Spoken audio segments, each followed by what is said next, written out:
Hi viewers, welcome to our channel. వచ్చే 5 ఏళ్ళు తన యుద్ధం అంతా కూడా మల్లారెడ్డి పైనే అని చెప్పేసి మైనంపల్లి హనుమంతరావు గారు ఒక ప్రకటన ఇవ్వడం చూస్తున్నాం. అసలే మల్లారెడ్డి కాలేజీలు కూల్చేయడం చూస్తున్నాం. ఆయన కాంగ్రెస్ పార్టీ నేతల్ని మీట్ అవ్వడం కూడా చూస్తున్నాం. మరి ఈ నేపథ్యంలో ఇటు హనుమంతరావు తన దాడిని ప్రకటించేశారు మల్లారెడ్డి గారి పైన. అసలు ఎందుకు ఈ విధంగా మైనంపల్లి ప్రవర్తిస్తున్నారు, అసలు కారణం ఏంటి? సో ఇదే అంశం మీద డిస్కస్ చేయడానికి ప్రజెంట్ మనతో పాటు సీనియర్ జర్నలిస్ట్ జయదేవ్ గారు ఉన్నారు. వారితో ఒకసారి డిస్కస్ చేద్దాం. సార్ నమస్కారం.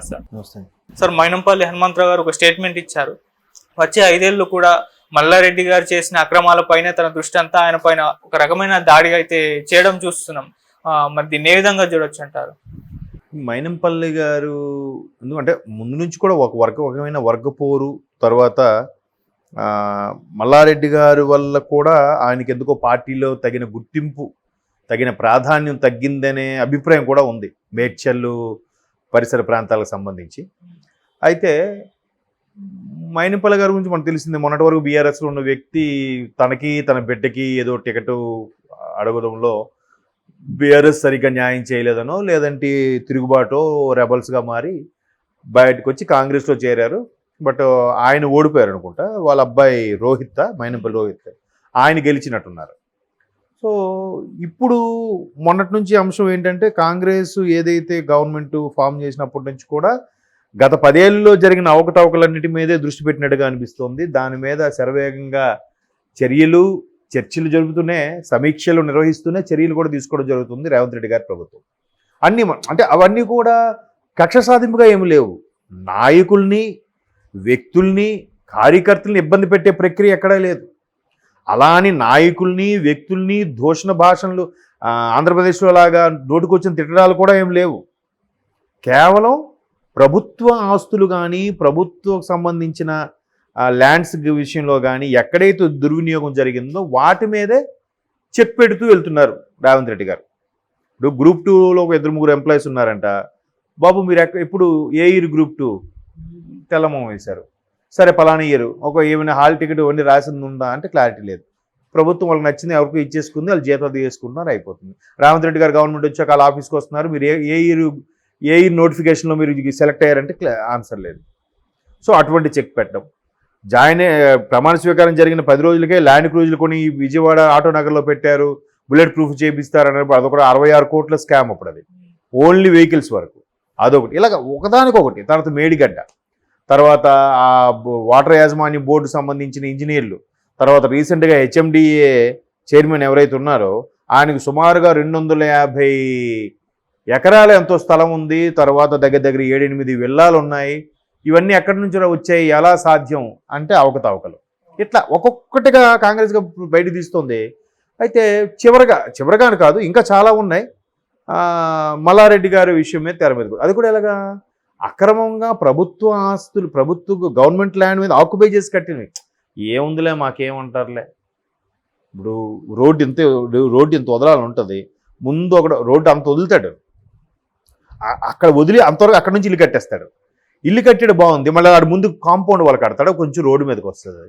అది కొంచెమే కదా, ఏం పోయిందని ఈయన్ని చూసి ఆ పక్కోడు కడతాడు, ఆడిని చూసి ఆ పక్కోడు. అలాగా రేపు ఫ్యూచర్లో ఎంక్రోచ్మెంట్ మీద ఇవన్నీ కట్ చేసేస్తే అరే కట్ చేసారా అని గోల. ఎవడు పరిధిలో ఎవడు ప్లేస్లో ఆడు కట్టుకోవచ్చు కదా, అలా ఉండదు. సో ఇప్పుడు మల్లారెడ్డికి యూనివర్సిటీ అగ్రికల్చర్ యూనివర్సిటీ సంబంధించి కానీ, ఆయన కాలేజీ సంబంధించి కానీ, ఇంతకుముందు కూడా అసెంబ్లీ సమావేశాలకు ముందు ఐటీ రైడ్స్ జరిగినప్పుడు కూడా సుదీర్ఘమైన ఐటీ రైడ్స్ కొన్ని దొరికాయి, కొంత క్యాష్ దొరికింది, చాలా విషయాలు వచ్చాయి.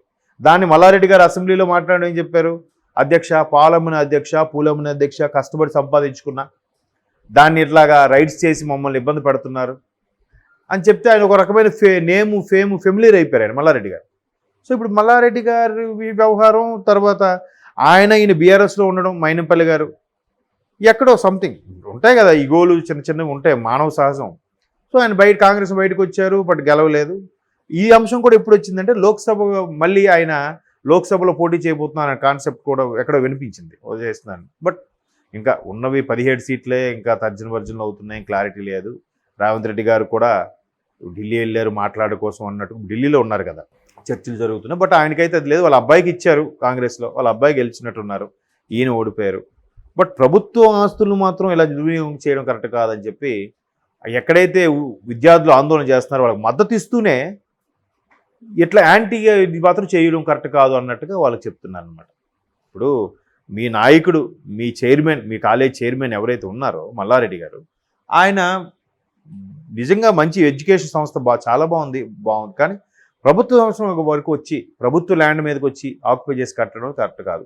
దాన్ని కూల్ చేస్తా, దానికోసం నేను ఎంతవరకైనా పోరాటం చేస్తా, నాకు పదవితో సంబంధం లేదు అన్నట్టు కూడా ఆయన స్టేట్మెంట్ ఇచ్చారు. సో మొత్తం మీద ఎప్పటి నుంచో లోపల ఉన్నవన్నీ కూడా బయటకు వస్తున్నాయి. ఇప్పుడు కాంగ్రెస్ అయ్యాం కాబట్టి ఇప్పుడు వీళ్ళు ప్రతాపం ఇప్పుడు చూపిస్తారు. అది బీఆర్ఎస్లో కాబట్టి అప్పుడు నడిచిపోయింది. మరోవైపు మల్లారెడ్డి గారు కూడా సెంట్రల్లో ఉండే నాయకులతో కూడా మంత్రాలు జరుపుతున్నారు కాంగ్రెస్లోకి వచ్చేయడానికి అన్నట్టుగా కూడా వార్తలు వినిపిస్తున్నాయి. మేబీ ఎందుకంటే డీకే శివకుమార్ గారిని కూడా వీళ్ళు కలిశారు కదా last week. Karnataka deputy CM Shivakumar గారిని కూడా కలిశారు. ఈ కలవడంలో కూడా రకరకాల అనుమానాలు వస్తున్నాయి. ఎందుకంటే ఇక్కడ రేవంత్ రెడ్డి గారు ప్రధాన సలహాదారు వేమిరెడ్డి గారిని కలవడానికి వెళ్ళినప్పుడు కూడా రేవంత్ రెడ్డి గారు అపాయింట్మెంట్ ఇవ్వలే. తర్వాత వేమిరెడ్డి గారితో కలిసి ఎక్స్ప్లెనేషన్ ఇచ్చుకున్నారు. ఆ తర్వాత ఇప్పుడు సెంట్రల్లో వెళ్ళి కొంతమంది నాయకులు కలిసే ప్రయత్నం చేస్తున్నారు. బట్ మైనిపల్లి లాంటి వాళ్ళు మాత్రం ఆయన్ని స్వాగతించడానికి సిద్ధంగా లేరని అర్థమవుతుంది. అంతే కదా. ఇప్పుడు నిజంగా ఆయన రావడానికి స్వాగతించడానికి సిద్ధంగా ఉంటే ఆయన ఏదైతే ప్రభుత్వ భూములు కబ్జా చేసి బిల్డింగ్లు కట్టారో వాటన్నింటినీ కూలగొట్టే వరకు ఈ అన్యాయం, ఈ పోరాటం ఆగదు అన్నట్టు కూడా స్టేట్మెంట్ ఇచ్చారు కదా. సో మైనంపల్లి గారు లాంటి వ్యక్తి కొంతమందికి మల్లారెడ్డి గారు రావడం ఇష్టం లేకపోయి ఉండొచ్చు. ఎందుకంటే మొన్నటి వరకు కూడా కేటీఆర్ గారి కోసమే ఈ జీవితం అన్నట్టు కూడా ఆయన చాలా సందర్భాలు మాట్లాడారు. సో అటువంటి వ్యక్తి మళ్ళీ ఇప్పుడు కాంగ్రెస్ ఎలా తీసుకుంటారు? బట్ మరోవైపు కాంగ్రెస్ కూడా గేట్లు తెరిచిందని కూడా చెప్తున్నారు కదా రేవంత్ రెడ్డి గారు. మేము గేట్లు తెరిచాము, దానం గారు మన ఎంపీ ఆయన ఇద్దరు వీళ్ళిద్దరూ కూడా వెళ్ళడం, ఇంకా ఒక్కొక్కరుగా వస్తారు అన్నట్టుగా కూడా ఉంది. చూద్దాం. మల్లారెడ్డి గారి ప్రయత్నం కాంగ్రెస్లోకి వెళ్ళాలన్నట్టుగా కూడా అనిపిస్తోంది. మరోవైపు వార్తలు గుప్పుమంటున్నాయి. ప్రతి యూట్యూబ్ ఛానల్లోనూ మీడియాలో కూడా వార్తలు వస్తున్నాయి. అయినా వాటన్నింటినీ అక్కడ ఆయన ఖండించట్లేదు.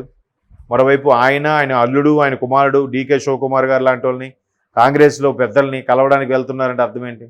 ఒకవేళ ఇక్కడ ఇది బాబు ఈ తవ్వకాలు లేదా ఈ కూలగొడ్డాలు ఆపండి అని చెప్పి సెంట్రల్లో ప్రస్తుతానికి బీజేపీ ఉంది, కానీ బీజేపీని కలవచ్చు.